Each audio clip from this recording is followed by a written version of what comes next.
Bienvenue dans cette nouvelle vidéo. Avant de commencer la vidéo, je vous introduis ici un concours qui va durer jusqu'à fin février. Donc c'est un concours qui est 100% gratuit. Vous aurez vraiment 0 € à investir. C'est pas un concours payant.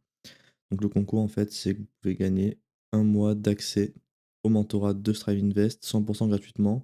Il y a juste 3 conditions à faire. C'est de liker cette vidéo, être abonné à la chaîne YouTube et vous devez juste rejoindre le Discord qui est en premier lien en description ou en commentaire épinglé. Donc ça, ce sera les 3 seules conditions pour participer au concours. Vous pouvez gagner un mois de mentorat gratuit avec un accès complet et évidemment avec mon aide dans le mentorat parce que c'est pas juste une formation.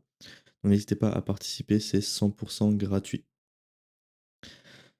Donc maintenant, pour passer au programme de cette vidéo, qu'est-ce qu'on va faire dans cette vidéo? On va faire une analyse des différents ETF qui sont pour moi en ce moment les potentiellement les plus intéressants ou en tout cas ils sont plutôt différents. Donc pour faire des analyses, c'est intéressant de voir un peu les ETF du monde entier. Donc on va faire une analyse du S&P et du Nasdaq, du Nikkei de 25, ça c'est l'ETF japonais, et après on finira par l'Eurostock 50. L'objectif de cette vidéo, c'est voir comment on peut trouver des opportunités sur ces 4 ETF différents qui sont en plus répartis dans le monde entier. N'hésitez pas si vous avez d'autres ETF que vous aimeriez que j'analyse, comme par exemple l'ETF chinois ou même l'ETF monde. Ça peut être intéressant dans une prochaine vidéo si c'est des ETF qui vous intéressent. N'hésitez pas à commenter vos suggestions. Avant de commencer la vidéo, donc je vous invite à vous abonner à la chaîne et d'activer la cloche de notification pour ne rien rater des prochaines vidéos. Vous pouvez également liker la vidéo pour participer au concours et me soutenir et utiliser l'espace commentaire si vous avez des suggestions. Je vais commencer donc la vidéo par le S&P 500. L'objectif de cette vidéo, je le rappelle, c'est essayer de comprendre comment on peut essayer de trouver des points d'entrée intéressants sur des ETF. Moi, j'utilise uniquement l'analyse technique parce qu'en fait, on sait en fait que ça va être des investissements qui sont fiables. On sait que fondamentalement, c'est solide. Donc pour moi, pour trouver des points d'entrée, il faut utiliser l'analyse technique. C'est le plus pertinent pour en fait ne pas avoir de latence et de fake news ou autre. C'est vraiment le plus important pour moi et c'est là qu'il y a les meilleurs résultats pour l'investissement en ETF. Donc déjà, on va commencer sur le S&P par le mensuel. Donc en mensuel, qu'est-ce qu'on voit? C'est qu'en fait, on est pratiquement sur un ATH, donc le prix, il est sur des records historiques, hein, si on dézoome, vous voyez bien que c'est dans les plus hauts. Donc là, on va essayer de tracer notre structure sur du mensuel pour voir où en est le prix. Parce que si vous arrivez comme ça, c'est difficile de faire une analyse sans avoir tracé certains éléments de base. Là, on peut voir qu'on avait eu une structure de prix qui était comme ça. Et là, on a eu un pullback ici. Et ensuite, on est reparti. Donc très simplement, la nouvelle structure, elle va être comme ceci. Ça va être notre structure. Alors, elle s'affiche pas sur le mensuel. Je vais faire juste en sorte que ça s'affiche. Hop, voilà, structure mensuelle. Maintenant, en mensuel, qu'est-ce qu'on attend? Nous, ce qui nous intéresse, c'est des points d'entrée potentiellement dans des POI ou au sein de certains FVG. Et qu'est-ce qu'on voit? Les premiers POI et FVG sont en fait à partir des 6350. Donc pour moi, sur le S&P, sur du mensuel, il n'y a aucun point d'entrée avant ce point-là. En plus, on peut remarquer que ici, on a notre point de choc futur, c'est-à-dire qu'à partir de la cassure de ce niveau-là, le S&P il passerait dans une dynamique potentiellement baissière, pas de fond parce qu'on serait dans une structure haussière. Mais ça voudrait dire qu'on annonce le pullback de cette structure.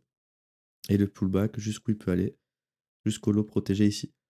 Donc techniquement, sur le S&P, pour moi, il faut attendre en fait qu'on ait un choc baissier qui vienne dans ces zones-là. Et après, dès qu'on a un choc haussier, ça pourrait être après des points intéressants pour se positionner et aller chercher un ATH. Donc pour le mensuel, pour moi, il n'y a pas grand-chose à dire. Il faut patienter en fait. On ait soit un choc baissier, soit attendre des futurs POI si le prix continue de monter. Et pour moi, il y a rien à faire sur du mensuel. Donc pour continuer avec le weekly, alors la structure mensuelle, on va la laisser juste sur le mensuel, voilà. Donc le weekly, là, on n'a pas eu trop de changements par rapport à la vidéo que j'ai fait cette semaine sur le S&P. En fait, on voit qu'on a eu un choc baissier ici, la structure est elle toujours haussière. Donc choc baissier, ça veut dire qu'on ne cherche pas des longues et pas d'achat sur le S&P. Il nous faut attendre un prochain choc haussier pour potentiellement chercher des achats.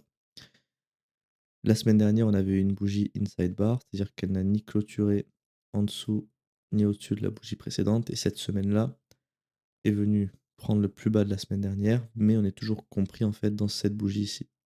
Pour moi, il faut attendre une cassure déjà du haut ou du bas de cette bougie pour avoir un peu de pertinence sur le S&P. Maintenant, si on peut trouver des points d'achat, pour moi, clairement, ce qui saute aux yeux en premier temps, le premier arrêt pour le prix, c'est ici, on a une zone de demande en weekly qui pourrait arrêter le prix. Donc, comment exploiter cette zone? Vu qu'on serait dans un choc baissier dans cette zone, on ne pourra pas directement acheter cette zone. Pour moi, il faut attendre qu'on revienne patiemment ici. Et là, si on a après un choc haussier, par exemple ici, ça peut être des zones intéressantes pour se positionner après sur des POI ou dans des FVG.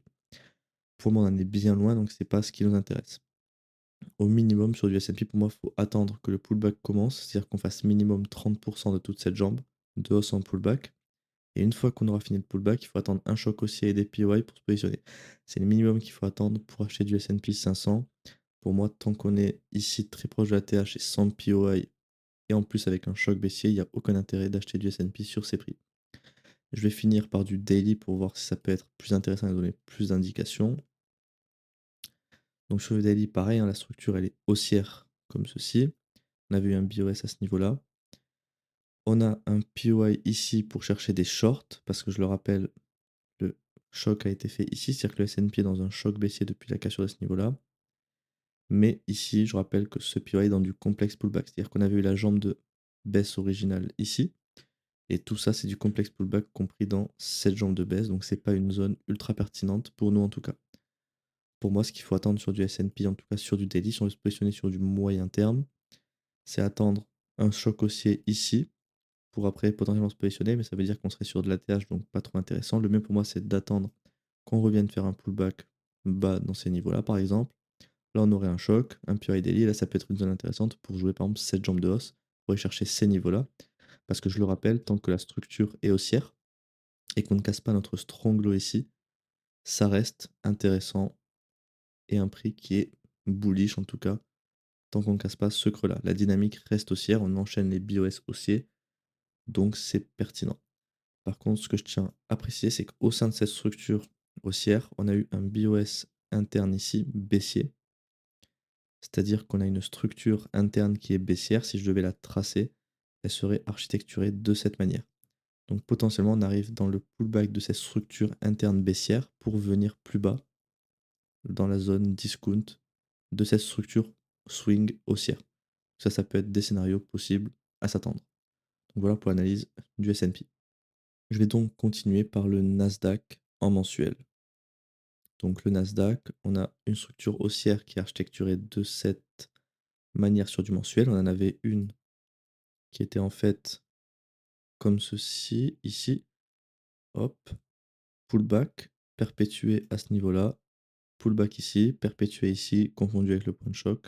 Et de nouveau, une structure haussière ici. Donc je vais juste tracer notre point de BOS qui est à ce niveau-là. Donc BOS monthly. Donc là maintenant, comment exploiter et où trouver des achats sur du mensuel. Donc sur cette time frame, déjà on ne pourra pas jouer de swing pullback parce qu'on voit que l'order flow est haussier et le point de choc futur est confondu avec le plus bas de la structure. Donc déjà c'est intéressant, ça veut dire que dans toute cette jambe de hausse, on peut trouver des longues. Maintenant, quelle zone exploiter? Alors on a deux POI. On en a un ici qui est compris entre nos deux FVG. Et on en a un extrême orange qui est le plus intéressant parce qu'il est évidemment le mieux pricé, qui est dans cette zone. Donc si on revient ici, ça peut être déjà une zone intéressante d'achat parce qu'on est clairement dans une zone qui de ce range. Mais moi, les purées comme ça, c'est pas des purées qui m'intéressent. Ceux qui sont compris dans des FVG sont évidemment valides, comme celui-là. Moi, je préfère des purées qui sont vraiment des bougies entières comme celui-ci. Qui plus est beaucoup mieux pricé. En fait, souvent, les purées comme ça, comment est faite la réaction? Vous allez souvent avoir une petite réaction haussière comme ça, par exemple. Et après, on fait ça. C'est-à-dire que vous avez juste servi de liquidité d'investment à ce niveau-là pour en fait faciliter la mitigation du deuxième purée qui est en dessous ici. Donc ça, c'est à prendre en compte. Certes, on peut juste venir ici repartir à la hausse, mais dans les probabilités, c'est pas un POI qui m'intéresse. Donc je vais l'enlever parce que c'est pas celui qui m'intéresse, mais évidemment il est valide s'il rentre dans votre stratégie. Donc clairement le Nasdaq, là on a une zone d'achat qui est hyper intéressante. Par contre, avant d'arriver ici, il faudrait faire une perte minimale de 20, qui au final n'est pas forcément, on peut dire qu'elle est pas forcément déconnante parce que ici vous voyez, on a eu une correction de 32 entre 2021 et 2022. Tarif de Trump ici, on a eu 26. Ici, on a eu 22. Ici, on a eu 18. Vous voyez que le Nasdaq, en général, quand il corrige, c'est aux alentours de 20. Du coup, clairement, c'est une zone qui est possiblement mitigate, enfin, peut être mitigate par le prix. Et si on y revient, ce sera une très bonne zone d'achat qui sera très bien pricée dans le mensuel. Évidemment, il faudra avoir les réactions sur d'autres time frames et pas rentrer au marché directement ici, parce que ça resterait trop agressif sur le Nasdaq. Donc ça, c'est la zone qui nous intéresse en mensuel. Maintenant, sur du weekly. Sur le weekly, donc là, c'est notre zone mensuelle qui est tracée ici. C'est relativement différent. Ça ressemble au S&P, c'est-à-dire qu'on a une structure qui est haussière de fond. On a eu un choc baissier ici, qui a été confirmé. Donc potentiellement l'entrée dans le pullback de toute cette structure. Donc ça peut être intéressant parce que ça veut dire que le prix va potentiellement revenir dans notre zone ici, vu qu'il rentre en pullback. Maintenant, qu'est-ce qui peut arrêter le pullback sur du weekly? Alors on a cette zone, qui est la même que le S&P, qui est relativement bien pricé, ça va encore. Et après, pour moi, on a une zone ici avec un gap qui peut être intéressante, hein, c'est-à-dire que toute cette zone-là, pour moi, ça peut être aussi une zone d'arrêt pour le prix. Et ce serait le début de la mitigation de notre POI. Et après, en fait, on a une troisième zone qui peut arrêter le prix, qui est pour moi la plus pertinente, en fait, parce qu'on est sur la zone extrême, c'est la demande extrême de toute cette structure. Elle est bien pricée dans la zone discount, et en plus, on est dans notre POI mensuel. Donc c'est une zone qui, si on revient là, pourrait stopper le prix. Par contre, pour moi, il n'y a aucune de ces trois zones où on doit acheter en limite directement. Parce que je rappelle, le choc serait baissier si on revient dans ces zones. Donc pour moi, qu'est-ce qu'il faut attendre? Il faut attendre que le prix revienne soit ici, soit là ou ici. On attend d'avoir des chocs haussiers et des nouveaux potentiels POI grâce à la création de FVG. Et suite à ça, on aura des points d'entrée à exploiter sur du weekly. Mais il ne faut pas rentrer par exemple ici au marché, rentrer ici au marché et pareil dans la troisième zone. Ça n'a pas de sens parce que tant que l'order flow est baissier, ça veut dire que le prix est dans le swing pullback. Donc si vous achetez ici, peut-être qu'on est que dans le début du swing pullback, qu'on va faire comme ça, ici pareil, comme ça, et s'il faut, on retournera la structure à la baisse. Ça, on n'en sait rien, on n'est pas de devin. L'objectif, c'est d'exploiter des scénarios qui ont des probabilités plus ou moins élevées. Et là, clairement, exploiter un scénario comme ceci, avec un choc baissier, c'est pas des grosses probabilités. C'est pour ça qu'il faut attendre de nouveau d'avoir des chocs haussiers dans le futur pour exploiter ces POI. Donc pareil, hein, je vais regarder vite fait le daily pour voir si on a des indications. Alors sur le daily, pour moi, ça reste pertinent quand même. Là, on a quelque chose d'intéressant à voir. C'est que lui, contrairement au S&P, est dans une structure baissière ici. Donc pour moi, si la structure est baissière, ça confirme que la dynamique peut être d'un swing pullback sur du weekly. Maintenant, comment on peut exploiter ça? On est clairement dans une zone où on cherche des ventes. Pour moi, la target minimale, je pense qu'on va se diriger dans les prochains jours ou prochaines semaines, on ne sait pas encore, hein. Pour moi, ces deux niveaux-là, ils vont pas tenir. C'est-à-dire que clairement, la structure est baissière. Ici, on a eu un premier swing pullback, on est venu prendre la liquidité de ce swing pullback, et là, on repart directement. En plus, on laisse de la liquidité ici. Au nord, ça va encore, parce que quand on descend vers le sud, on en a ici, ici, là, là, il y en a partout. Alors qu'au nord, on a déjà bien poussé, donc il n'y a pas tellement de liquidité pour l'instant. Donc clairement, ça peut confirmer l'entrée en swing pullback du weekly et qu'on va s'installer dans une dynamique daily baissière à faire des BOS à chaque fois.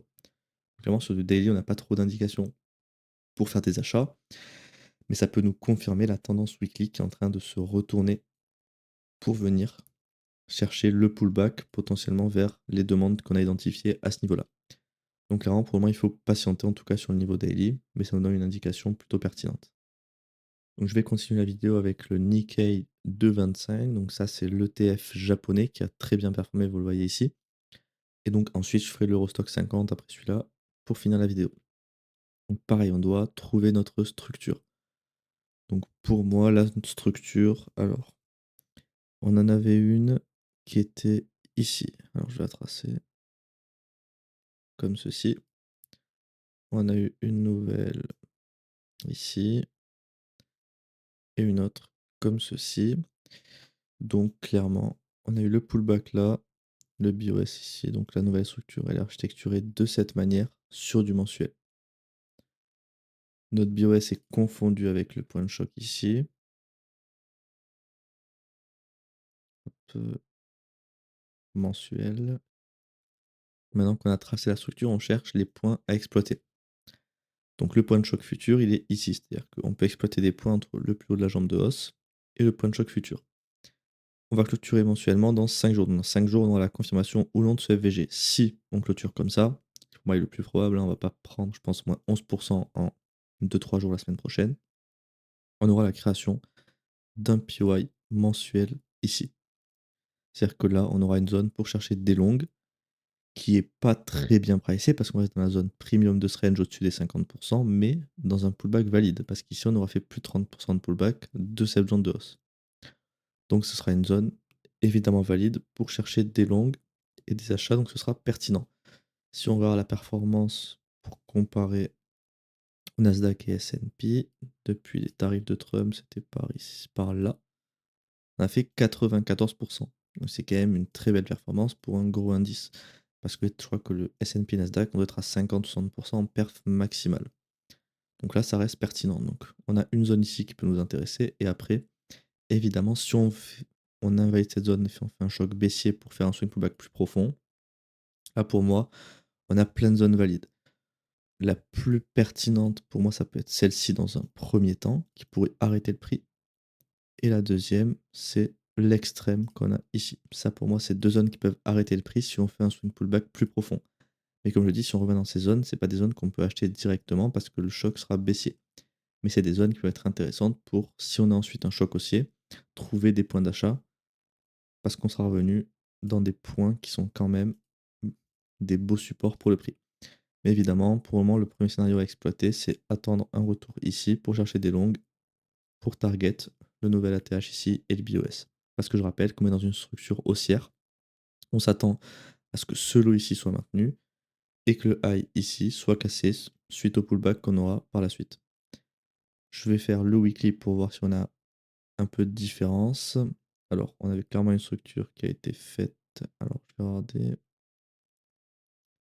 La structure, c'est la même que le mensuel. Bon, ici, on a eu un petit pullback, mais je vais le compter parce qu'en fait, si on exploite la même structure que le mensuel, ça ne nous donnera pas plus d'infos. Nous, l'objectif, c'est d'avoir le plus d'informations possible pour faire les analyses quand même précises. Donc là, on avait notre BOS ici que je vais tracer sur du weekly. Ensuite, qu'est-ce qui s'est passé? Donc là, on a un choc haussier depuis ce niveau-là et le choc futur est là. Donc en fait, là, on a clairement un POI pour chercher des achats à ce niveau-là. Donc ça, c'est notre zone qui nous intéresse sur du weekly pour chercher des achats. Elle est relativement bien pricée parce qu'on reste proche de l'EQ du range. Donc clairement, on peut avoir un scénario qui nous ferait revenir ici pour aller faire un nouvel ATH ici. Évidemment, quand vous venez dans cette zone, il ne faut pas forcément rentrer au marché. Il faut attendre des confirmations dans des time frames inférieurs pour confirmer des points d'achat. Sinon, vous pourrez être exposé aussi à des faux signaux parce que potentiellement le swing pullback ira plus bas. Parce que je le rappelle, on a juste en dessous notre POI mensuel. Donc en fait, s'il faut, on pourrait avoir un petit pullback, une petite réaction. Et pareil, que je vous ai montré tout à l'heure, vous servez d'inducement de liquidité pour faciliter la mitigation du POI mensuel qui est confondu avec une ancienne demande qu'on a sur le weekly ici, qui peut aussi stopper le prix si on veut faire un swing pullback plus profond. Sachant que la structure, on a le strong low qui est à ce niveau-là, tant qu'on ne casse pas cette zone, on reste haussier. Donc on peut revenir ici et après repartir. Donc c'est pour ça que cette zone, il faut être vigilant et pas rentrer au marché parce qu'on reste dans de l'IQ du range, surtout qu'on a des zones très bien pricées en dessous. Ce que je vois ici, c'est une zone hyper intéressante pour chercher des achats. Mais évidemment, si on revient là, il faudra attendre un choc haussier et des POI avec des FVG pour se positionner et après essayer de tenter la jambe de hausse qui pourrait venir casser ce high ici. Donc voilà pour l'analyse du Nikkei. Pour finir la vidéo, je vais donc faire l'Eurostock 50. Donc ça, c'est l'ETF européen. Donc là, il faut que je trouve ma structure mensuelle. Alors, on en avait une ici, ici, ici, ici. Je pense que je vais prendre une structure comme ceci parce que là, on a eu un pullback sur seulement une bougie en fait, donc ça va pas m'intéresser. C'est pas un pullback qui est valide. Alors, visibilité mensuelle, c'est bon. Donc là, la structure, elle est haussière. Notre BOS, il est ici. Donc pareil que le Nikkei, dans 6 jours, on a la clôture, donc on va sûrement avoir la confirmation de ce PY. Donc je le trace maintenant, mais il faudra confirmer qu'on a bien un FVG parce que si lundi, mardi, on fait quelque chose comme ça, il n'y aura pas de PY à exploiter en mensuel ici. Donc ce PY n'est pas très bien pricé parce qu'on reste dans de la zone premium de ce range. Par contre, c'est le seul et unique PY qu'on a dans toute cette jambe de hausse. Donc, il est clairement valide et ça pourrait nous indiquer que le pullback va être petit et qu'on va faire ça. Donc pour moi, il y a 2 scénarios à attendre. C'est soit on fait ça, en fait, sauf qu'on reste dans du premium, soit vous attendez qu'on vienne choquer à la baisse, pullback qui descend bas dans le range, on fait un nouveau choc haussier, on aura des nouveaux PY et là, on aura des points d'entrée intéressants parce qu'on sera évidemment en fait, vous voyez que c'est la différence, c'est que le prix peut simplement faire ça et repartir en pullback. Là, vous allez avoir une très petite jambe d'os à jouer. Si vous attendez des points plus intéressants, il y a potentiellement tout ça à prendre. C'est beaucoup plus intéressant que d'acheter dans du premium ici. Donc c'est le seul scénario que je vois sur du mensuel pour de l'Eurostoxx 50. Ça reste évidemment toujours full line à la hausse parce qu'on a une structure et un order flow haussier. Donc on cherche toujours des achats. Sur du mensuel, bon la structure là, bon, elle est claire, c'est la structure qu'on a ici. Ouais, comme ceci. Ça c'est notre structure weekly. On a eu le BOS qui a été fait ici. BOS weekly. Tac. Donc quel scénario on peut exploiter? Là on peut voir qu'on n'a aucun scénario. On a fait un nouvel ATH cette semaine et on a aucun FVG qui sont entre le point de choc futur ici et le haut de la jambe de hausse. Donc aucun point pour chercher des longues. Maintenant, alors on a 3 choses à quoi on peut s'attendre. Ici, on a une ancienne demande sur du weekly qui est pricée dans notre POI mensuel. Donc ça peut être une zone confondue pour chercher des longues. Mais évidemment, il faudra attendre un retour de choc haussier parce qu'ici, on choquerait à la baisse. Et ce qui me confirme que cette zone n'est pas forcément la plus pertinente, c'est que sur du weekly, on peut filtrer un peu et avoir plus de zones. C'est-à-dire qu'on a aussi une ancienne demande ici pricée dans l'IQ du range, comme vous le voyez. Et on en a également une qui est dans l'extrême discount de ce range, qui est à ce niveau-là. Donc pour moi, les scénarios à privilégier, c'est de ne pas forcément chercher des longues dans ce POI mensuel. Bien qu'il soit valide, c'est pas la zone la plus intéressante. Dans tous les cas, il faudra attendre d'avoir un setup d'entrée. Donc s'il faut, il sera invalidé parce qu'on n'aura aucun point d'entrée quand on viendra dedans.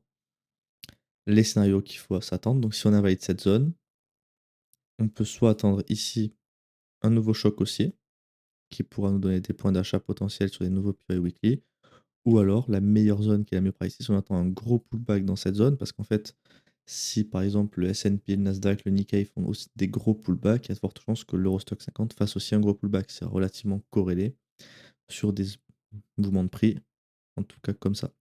En général, ce qu'on dit, c'est que c'est pas corrélé dans la hausse, c'est que certains peuvent monter et d'autres pas trop monter. Par contre, c'est vraiment toujours corrélé dans la baisse. Si le S&P perd 30%, par exemple, il y a de fortes chances que celui-là aussi perde 30%. Donc c'est pour ça que si jamais on veut chercher des achats intéressants, c'est ici. Pour moi, en tout cas, le plus intéressant, c'est pas d'acheter sur des niveaux là, parce que le mieux, si vous avez des points d'achat intéressants, vous allez pouvoir être très vite en positif et donc manager la position. Si vous rentrez ici, peut-être que vous n'allez pas vous embêter à trouver des points optimisés, mais si le prix commence à corriger, vous n'allez pas pouvoir gérer votre position parce que vous allez être en négatif pendant, s'il faut, plusieurs années. Là, regardez, le pullback ici, par exemple, on a eu un pullback de avril 2024 et on casse cette zone en janvier 2025. Donc pendant plusieurs mois, vous êtes bloqué, si vous êtes rentré là, vous êtes bloqué dans une position pendant plusieurs mois sans pouvoir faire de management. Si vous avez besoin d'argent, vous êtes obligé de prendre votre perte. Tandis que si vous attendez des points intéressants, vous allez très vite être en positif et pouvoir faire de la gestion optimisée pour votre investissement. C'est clairement pour moi les points les plus intéressants à attendre. Et évidemment, avoir les scénarios que je vous ai présentés dans les dernières minutes, qui sont pour moi les plus intéressants à exploiter sur de l'Eurostox. Je vous rappelle que le mentorat est disponible depuis la semaine dernière. Donc, je rappelle ce que c'est le mentorat. Vous avez accès à 2 formations, un Discord privé. Je vous réponds 7 jours sur 7 et je fais un suivi. Je vous fais des lives et des briefs privés. Et on peut évidemment faire des appels pour personnaliser votre apprentissage. Les formules, je les rappelle ici. Donc, je vous rappelle que vous avez accès en abonnement mensuel à 50 € par mois sans engagement ou trimestriel 135 € donc pour 3 mois. Donc là, vous aurez une économie de 10%. Et une offre exceptionnelle, c'est-à-dire que le tarif annuel qui est de 480 € pour les 5 premiers, je l'ai mis à vie. Donc si vous payez 480 €, vous serez formé à vie.